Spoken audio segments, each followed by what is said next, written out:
profético, lo primero que tenemos que hacer es unirnos a profetas.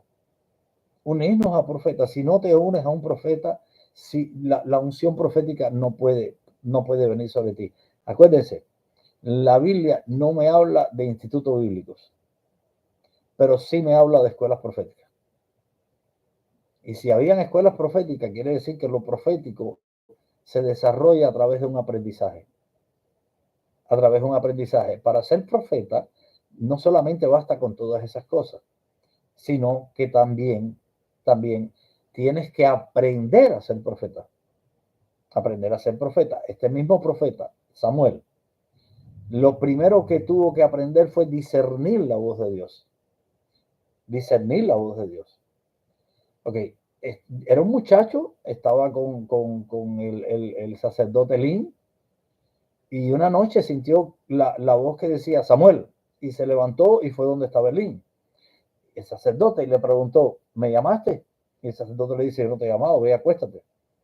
Y al rato vuelve otra vez y vuelve a escuchar la misma voz. Y vuelve a ir otra vez al sacerdote, y el sacerdote le dice, yo no te he llamado, ve y acuéstate. Y la tercera vez, cuando oye la voz, va donde el sacerdote le dijo, oh, espérate, tú la voz que estás oyendo es la de Dios. Hubo alguien que tuvo que enseñarlo a lo que estaba pasando. Y tú la voz que estás oyendo es la de Dios. Cuando la vuelvas a oír, dile, heme aquí. Y así mismo fue.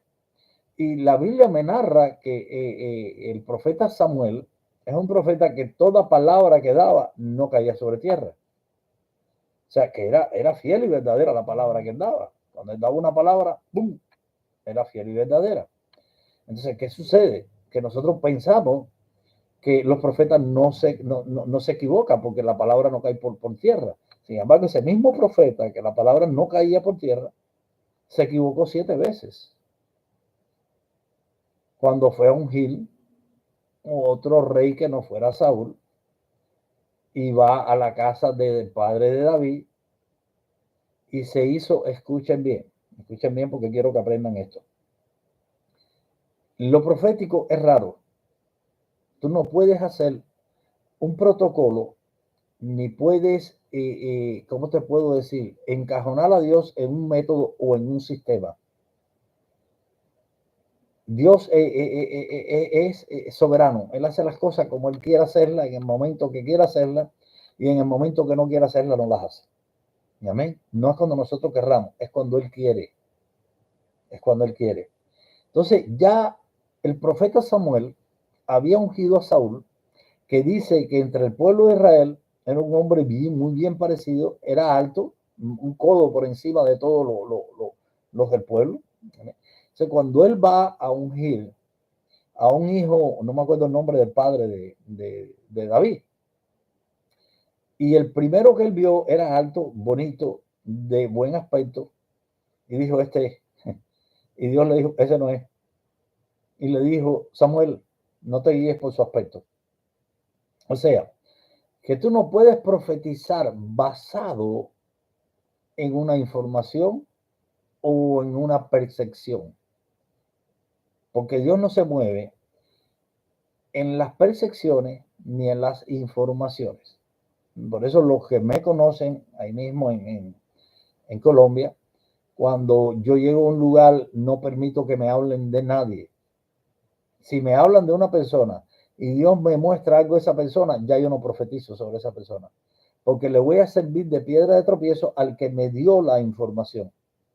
Y no solamente le voy a servir de piedra de tropiezo al que me dio la información, que ese que me dio la información me la da en un momento de emoción, pero cuando las emociones se caen, ese mismo va a levantar un falso testimonio en mi contra. No, él profetizó porque yo le dije la información de la persona. Entonces, tenemos que aprender lo profético. Si Dios te va a usar en lo profético, usted no puede, lo primero que tiene que hacer es no dejar influenciarse por una información. Y si le dan la información, entonces no des la profecía. No des la profecía.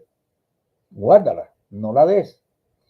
Andrés estaba aquí cuando esto pasó en mi iglesia. Tania, que está ahí conectada, a lo mejor estaba ese día, no lo sé.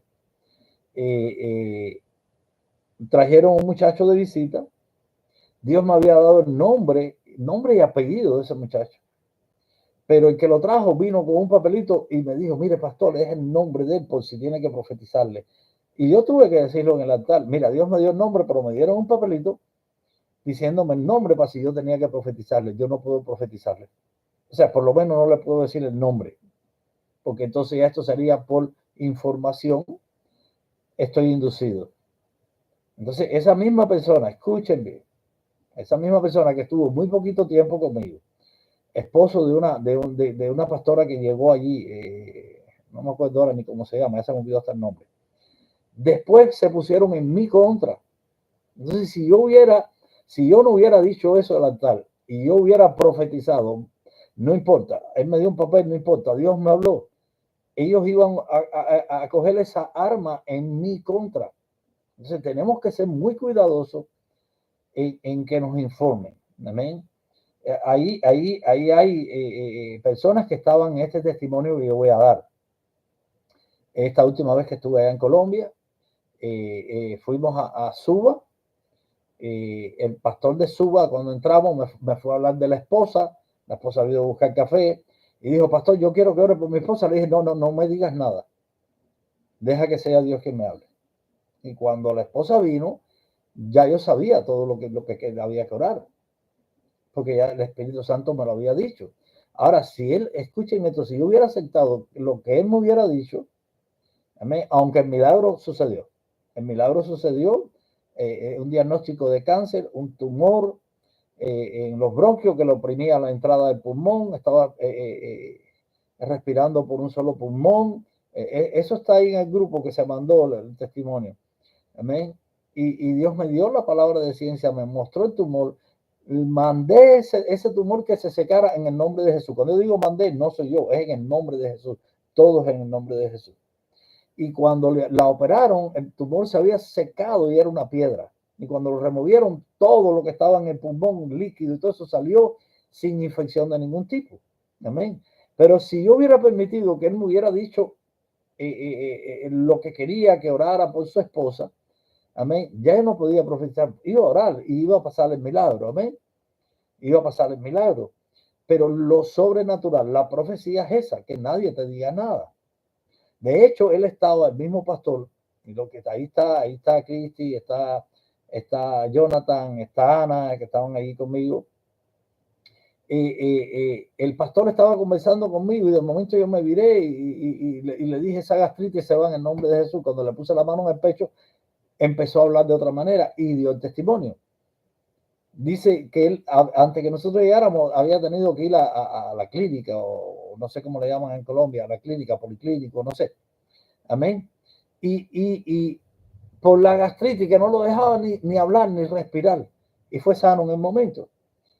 Entonces el punto aquí es que tú no puedes dejarte influenciar, porque siempre, la mayoría de los llamados profetas buscan información para poder profetizar.